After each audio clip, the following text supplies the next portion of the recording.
इस वीडियो में बात करूंगा कि सीए के अंदर सिर्फ 10% बच्चे ही क्यों पास हो पाते हैं, 90% बच्चे फेल क्यों हो जाते हैं। In spite of the fact कि अगर मैं बात करूं लगभग हर बच्चा बहुत अच्छी कोचिंग लेता है, अच्छे अच्छे टीचर से पढ़ता है, अपने बेस्ट ऑफ द एफर्ट्स डालता है, अपनी तरफ से बेस्ट पेपर करके आता है, लेकिन फिर भी सिर्फ और सिर्फ 10% बच्चे पास हो पाते हैं।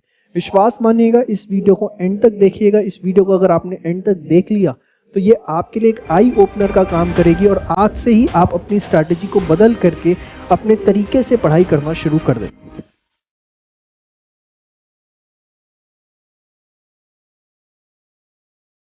देखिए, होता क्या है, सीए लेवल पे ना 3 चीजें बहुत ज्यादा मैटर करती हैं।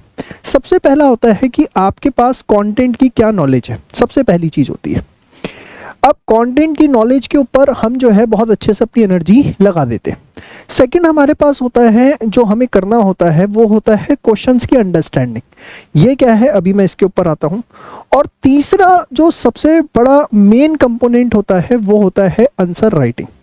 जिस बच्चे के ये तीनों कंपोनेंट्स बहुत अच्छे होते हैं उसको तो सीए फाउंडेशन डालने में कोई दिक्कत नहीं आती, बट अदरवाइज जिन बच्चों के ये तीनों कंपोनेंट्स अच्छे नहीं होते उनको निकालने में बहुत तकलीफ होती है। होता क्या है कि हम मोस्ट ऑफ द बच्चे 80% बच्चे जो हैं वो अपनी सारी की सारी एनर्जी लगा देते हैं किसके ऊपर, कंटेंट की नॉलेज बटोरने में, कि मेरे पास जो सिलेबस है उसको मैं अच्छे से अच्छा समझ लूँ।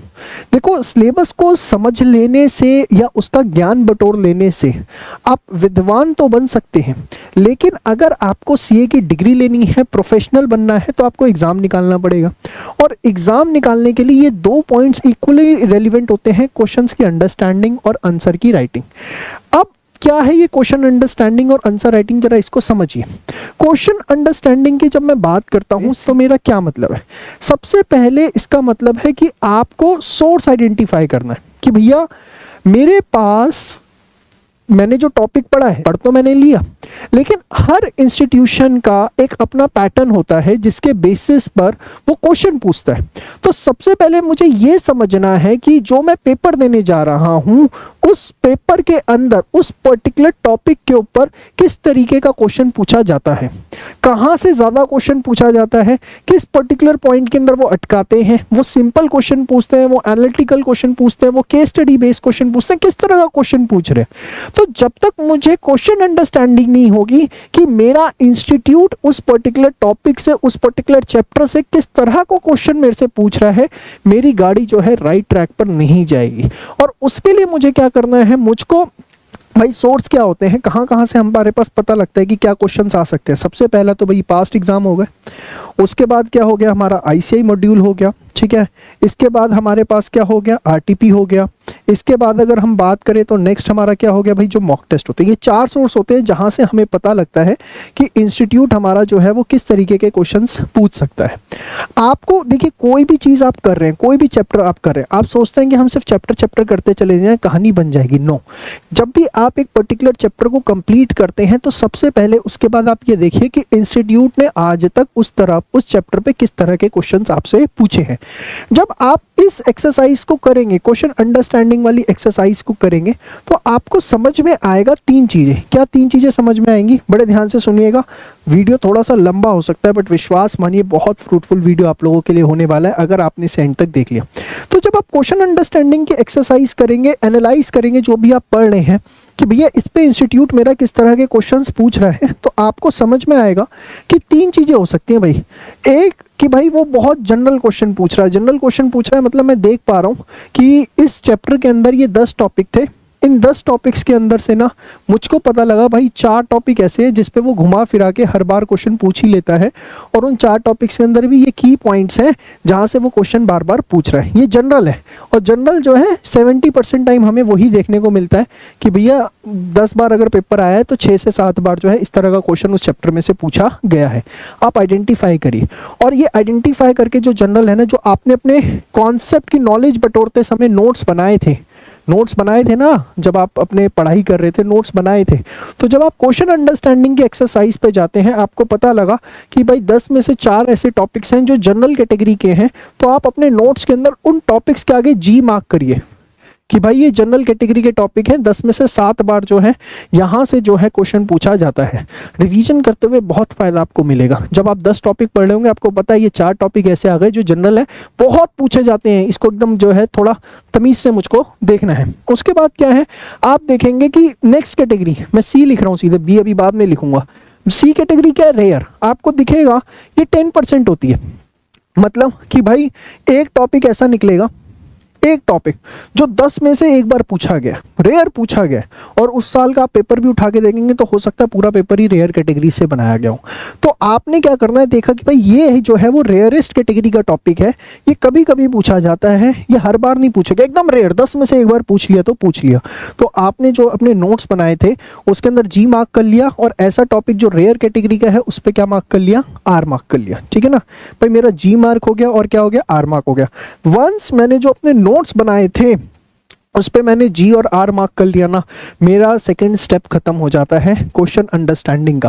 क्वेश्चन अंडरस्टैंडिंग से मुझको यही पता लगना है, मुझे यही एनालिसिस होना है कि जो मैं पढ़ रहा हूँ उसके अंदर क्या इंपॉर्टेंट है, कहाँ से मेरा इंस्टीट्यूट सबसे ज़्यादा क्वेश्चन पूछ रहा है, कहाँ से सबसे कम पूछ रहा है।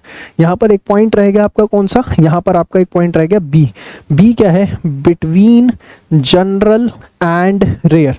और ये क्या होते हैं, ये होते हैं टाइम कंज्यूमिंग टॉपिक। 5 टॉपिक ऐसे हैं जिस पे कभी पूछ लेता है, कभी नहीं पूछ लेता, इस तरह के टॉपिक्स होता है, हो सकता है नहीं भी पूछा हो। ठीक है ना, तो हमें समझ में आ गया कि भाई मेरी अब ABC एनालिसिस क्या है, मेरी A कैटेगरी ये है, मेरी बी कैटेगरी ये है, और मेरी सी कैटेगरी क्या है, ये है। जब ये आप खुद करते हैं ना तो इसका फ्रूट आपको मिलता है। देखिए हमारे बता देने से और खुद करने में ना बहुत ज़मीन आसमान का अंतर है। जो आप करेंगे अपने लिए करेंगे, और जब इंसान अपने लिए करता है ना तो बहुत मेहनत करता है। आप इस तरीके से समझिए, आप खुद का बिजनेस कर रहे हैं तो बहुत मेहनत करेंगे, लेकिन वही चीज़ जब आप जॉब कर रहे हैं तो शायद आप 100% एफर्ट्स ना डाल पाए, हो सकता है आप डाल भी दें, लेकिन बहुत हर बच्चे के साथ वो चांसेस नहीं है। समझ गए आप मेरी बात। तो वही यहाँ पर आप समझिए कि कंटेंट की नॉलेज होना, ठीक है। उसके बाद हमें क्या करना, क्वेश्चंस की अंडरस्टैंडिंग करना। अंडरस्टैंडिंग कहाँ से करेंगे, सोर्स से, और क्या तरीका होगा वो मैंने आपको बता दिया। अब होता क्या है कि हमें ये तो समझ में आ गया कि भाई ये पढ़ना है और किस तरह के क्वेश्चंस वहाँ पर आ रहे हैं। इसके बाद सबसे बड़ी और अहम चीज आती है, वो है आंसर राइटिंग।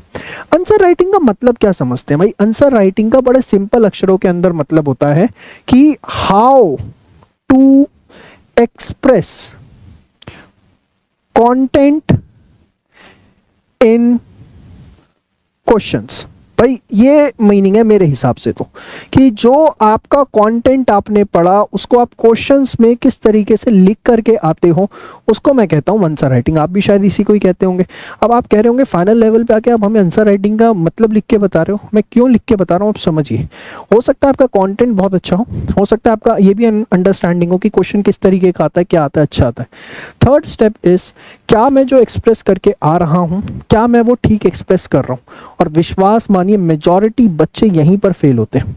उनका कंटेंट अच्छा है, उनके क्वेश्चंस की अंडरस्टैंडिंग अच्छी है, लेकिन उन्हें आंसर एक्सप्रेस करना नहीं आता। उनको ये नहीं पता कि 5 नंबर का क्वेश्चन आएगा तो मुझे कितना लिखना है, 8 नंबर का आएगा तो कितना लिखना है, अगर उसने क्वेश्चन के एंड में फुल स्टॉप लगाया तो मुझे क्या लिखना है, क्वेश्चन मार्क लगाया तो क्या लिखना है, उसने कमेंट बोला है तो किस तरीके से एक्सप्रेस करना है, उसने अगर एक्सप्लेन बोला है तो किस तरीके से एक्सप्लेन करना है। ये बहुत गहरी चीजें हैं, आप इसके ऊपर थोड़ा सा फोकस डालिए।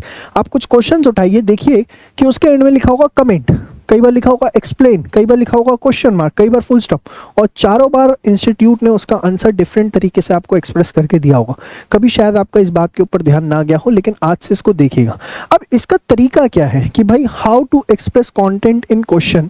तो इसके लिए देखिए सबसे अच्छी अप्रोच जो रहती है और सबसे बेस्ट अप्रोच रहती है कि जो ICI के सजेस्टेड है, जो ICI के सजेस्टेड है उसको आप जो है थॉरली रीड करिए। और सिर्फ रीड मत करिए, साथ में मार्किंग करिए।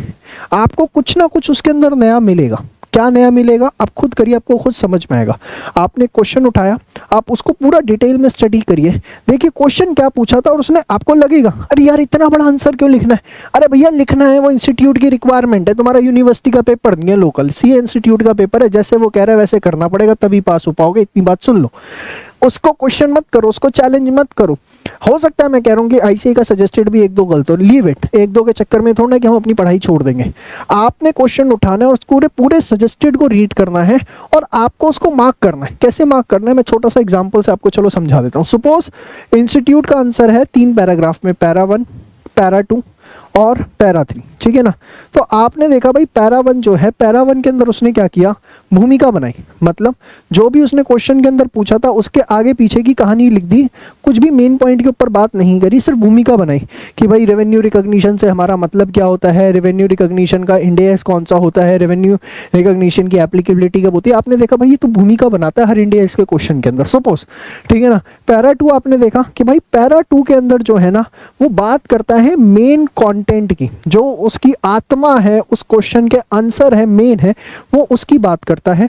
और पैरा 3 के अंदर क्या करता है, आपने देखा कि पैरा 3 के अंदर फिर उसके थोड़ी सी एक्सटेंडेड बातें करता है। मतलब क्वेश्चन जितना पूछा गया उससे थोड़ा सा फालतू बताता है। मैं ये नहीं कह रहा कि ऐसा ही होता है, मैं ये नहीं कह रहा, मैं कह रहा हूँ सपोज आप एक क्वेश्चन उठाते हैं, उसका आंसर पढ़ते हैं, 3 पैरा है, पैरा 1, पैरा 2, पैरा 3, आप उसको रीड करिए और उसके अंदर मार्क करिए कि पहला क्वेश्चन क्या था, पैरा 1 के अंदर जो उसने आंसर दिया उसने क्या क्या बातें उसके अंदर आंसर करी, पैरा 2 में क्या क्या आंसर करी, पैरा 3 में क्या क्या आंसर करी, पैरा 4 में क्या क्या आंसर करी। जब आप इस तरीके से करेंगे ना तो आपको समझ में आएगा कि आंसर राइटिंग इंस्टीट्यूट की रिक्वायरमेंट क्या है और किस तरीके से की जाती है। जिसने ये तीनों एक्सरसाइज कर ली कि कंटेंट, देखो मोस्टली बच्चे, मैंने स्टार्टिंग में भी लिखा 80% बच्चे जो है सिर्फ कंटेंट के ऊपर फोकस कर रहे हैं। वो क्वेश्चन का नेचर नहीं समझ रहे, जिसकी वजह से उनको एग्जाम टाइम में एक दिन पहले नहीं पता होता कि क्या पढ़ना है क्या नहीं पढ़ना। फिर वो टीचर्स के ऊपर डिपेंड होते हैं एबीसी एनालिसिस के लिए। वो गलत नहीं है, लेकिन आपने खुद के लिए किया होगा तो बहुत अच्छा काम करेगा वो, रादर देन आपके लिए किसी ने किया हो, ठीक है ना। और तीसरी सबसे बड़ी चीज आंसर राइटिंग, कि आप प्लीज हाथ जोड़ के विनम्रता पूर्वक निवेदन कर रहा हूँ, आईसीआई के सजेस्टेड्स को पढ़ने के लिए ज्यादा नहीं, रोज के 30 मिनट आज से अलग कर दो। रोज के 30 मिनट, रोज एक सब्जेक्ट के आप क्या करो, पास्ट एग्जाम पेपर उठाओ, उसका सजेस्टेड उठाओ, प्रिंट आउट निकालो या पीडीएफ से, क्वेश्चन लो, उसका सजेस्टेड पढ़ो और मार्किंग करो कि वो लिख कैसे रहा है उसका आंसर। सिर्फ इसके ऊपर फोकस करो, आप देखना आपके आंसर राइटिंग के जो स्किल्स हैं वो ऑटोमेटिकली एनहेंस होने शुरू हो जाएंगे। एंड वंस आपने तीनों पॉइंट्स के ऊपर इक्वल एनर्जी लगा दी तो विश्वास मानिए इंस्टीट्यूट का रिजल्ट भी अप होगा और आपका रिजल्ट भी अप होगा। And that is the reason कि मैंने बोला था कि 90% बच्चे क्यों फेल होते हैं, 10% बच्चे ही क्यों पास हो पाते हैं। क्योंकि कुछ में ये स्किल्स इनबिल्ट होते हैं, जिनमें इनबिल्ट होते हैं वो पास हो जाते हैं, लेकिन जिनमें नहीं होते वो मेहनत करके इनबिल्ट कर सकते हैं। एंड मैं उम्मीद करूँगा कि आज से आप अपना मेथड बदलेंगे, तरीका बदलेंगे, और जब तरीका बदलेंगे तो डेफिनेटली आपका रिजल्ट भी बदलेगा और ये अटेम्प्ट आपका लास्ट अटेम्प्ट होगा and you will be chartered accountant. आज के लिए इतना, मिलते हैं नेक्स्ट वीडियो में, तब तक के लिए बाय बाय, टेक केयर, जय श्री श्याम।